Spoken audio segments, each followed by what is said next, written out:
Bent, let's hear from you. Pearl Bent. Should we prioritise getting aid to Yemen rather than pandering to the Saudis and supplying them with arms? Should we prioritise getting aid to Yemen rather than pandering to the Saudis and supplying them with arms to fight in the Yemen? Sarah Baxter. Well, the Yemen certainly needs our aid, and what's going on there is an absolute scandal. And the country has been caught up in really a proxy war between the Saudis and the Iranians, and there is a big contest going on between the Sunni and Shia Muslims, and not one that we often hear talked about. Now, that said, Theresa May, I think, is right to be in Saudi Arabia and visiting that country. I think that at the moment it has a new leader, a very young leader. He goes by the name of MBS, Mohammed bin Salman, and he is both an interesting and quite potentially dangerous figure. This is not a moment to be alienating MBS. It's a time to be watching rather warily in which direction he's going. He says he's for human rights, particularly for women, which is a good thing, but at the same time he's locking up members of his own House of Saud in the Ritz-Carlton Hotel and extorting money off them, ostensibly in a way of curing corruption. Should we be providing £750 million of arms to the Saudi government? I think this is not the time to make an enemy of Saudi Arabia. I don't approve of that. Let's keep giving them the bomb. No, I do not. I do not approve. There's only one thing that we know. Nothing from Iraq. No, look, there's only one thing worse. We want to have more blood on our hands from the Middle East. Yeah, there's one thing worse than what's going on in Saudi Arabia at the moment, and that would be Saudi going in the ISIS jihadist direction. And it is entirely possible that Saudi Arabia could go that way.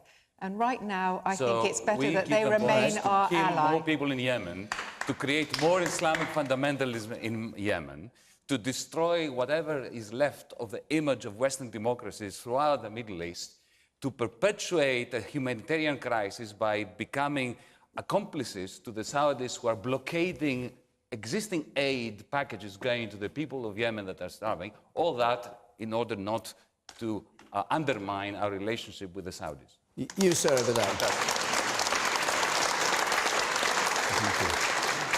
I don't believe the UK should have any further foreign entanglements in the Middle East, aid, military or otherwise, and I think we should finally withdraw for good from that region entirely. Sam Jima, can you answer his point? Well, the Prime Minister is travelling in the Middle East at the moment because we have a lot of important relationships there. We are a member of NATO, we are a leading member of the UN Security Council, we are one of the military powers in the world. We have an international role to play for good. In terms of the specific question about the Yemen, which is a humanitarian catastrophe, I think it was right for the Prime Minister, while she was on her travels, to actually ask for the blockade to be lifted so commercial vehicles could get in there and have vital supplies sent to the people of Yemen. The UK government does not supply arms to Saudi Arabia. There are UK companies... You just list them, you mean? There are UK... 4.6 billion is the price tag of the lease. Very smart. There are UK companies that manufacture arms and sell them. Obviously, they have export licenses that are granted by the government. Yes. Those export licenses are very carefully policed so that they're not allowed to sell weapons where they're going to be used for repression or where they're going to be used directly to harm people. Does the government approve of the use of the weapons that we have sold to Saudi Arabia being used in the Yemen? Do you have agents there making sure that this particular bomb will not be thrown on this particular target? Because that would be amazing. You should bring them back to negotiate Brexit. There are strict terms.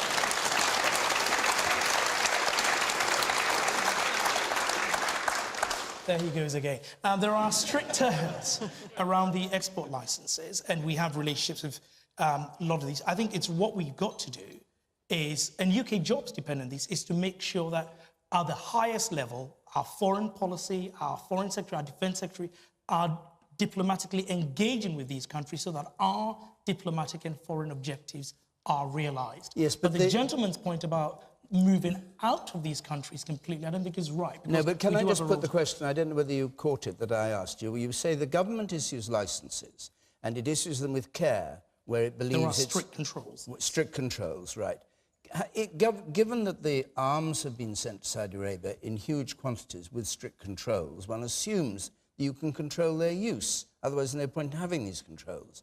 Do you think the British government, by allowing these weapons to be used in Yemen, is implicitly supporting Saudi policy in Yemen, and indeed allowing weapons made in this country to go there? No. What? Well, there were weapons sold under certain strict conditions to Saudi Arabia at the time. I do not know what weapons Saudi Arabia is using. But all weapons we know constantly having to be repaired. They have experts out there explaining how they should be used. It's an industry. And you can pull back from it, or you can... I'm sorry. To their non-use in Yemen. Can you say, as a government minister, that those bombs are not being thrown in Yemen? Can you say that? That's something I can't comment on. Well, that is the question. And make that argument when you only have to look at the television and see those children starving, dying of diphtheria and diseases that no child should die from. It's a disgrace. Chukwumuna. Listen. I'll come back to you. So go to Chukwumuna.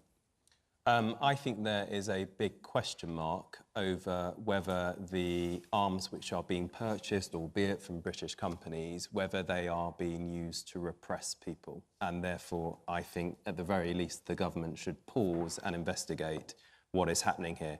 I actually think there is a bigger question here about our relationship with the Saudi Arabian regime overall, because the traditional argument that is used against perhaps, how could I say, deploying a more robust approach to that relationship is that we've got strategic military and defence interests in the region, and they are part of protecting those interests. But increasingly, I found over the years, you know, if you look at so many of the problems that we are faced with, Saudi Arabia has very often been an incubator for those problems. If you look at the extreme strain of Islamism, I'm probably not describing it correctly, but the more conservative strain of Islamic thought, Wahhabism, that was incubated in Saudi Arabia, and that is one of the things that has led to many of the problems in the region. So I do question whether our approach, our foreign policy approach to Saudi Arabia, not just under this government, frankly, but under different governments, is actually the right one. And I certainly don't think we should be putting jobs before human rights. I have a real issue with that. You start there. And then I'll come to you. And then I'll come to you, Henry. Yes. Yes, sir. The problem with if we cease providing weapons and military training to Saudi Arabia is what happens to that void. Someone will fill it. And that someone will be Russia, China, a country of that nature who will probably supply weapons which aren't perhaps, there may be a chemical nature or some sort of weapon which will actually cause greater harm than the weapons which we provide. We just can't comprehend what might happen. So and just because somebody else will commit a crime if you don't, you should. All right. And over here on the other side of the gangway, and then Henry Belton, I'll come to you. Yes. In terms of not sending aid at all into Yemen, what happens if everyone took that responsibility at that standpoint? There would be no aid going into there where there is already a major humanitarian crisis. So, well, I don't think anyone's arguing against aid going into it. Henry Bolton. Yeah, I mean, the question was, or the point was, I think that we should not intervene in these places based on past track record. And I would entirely agree. And it links across to the weaponry that we provide with Saudi Arabia.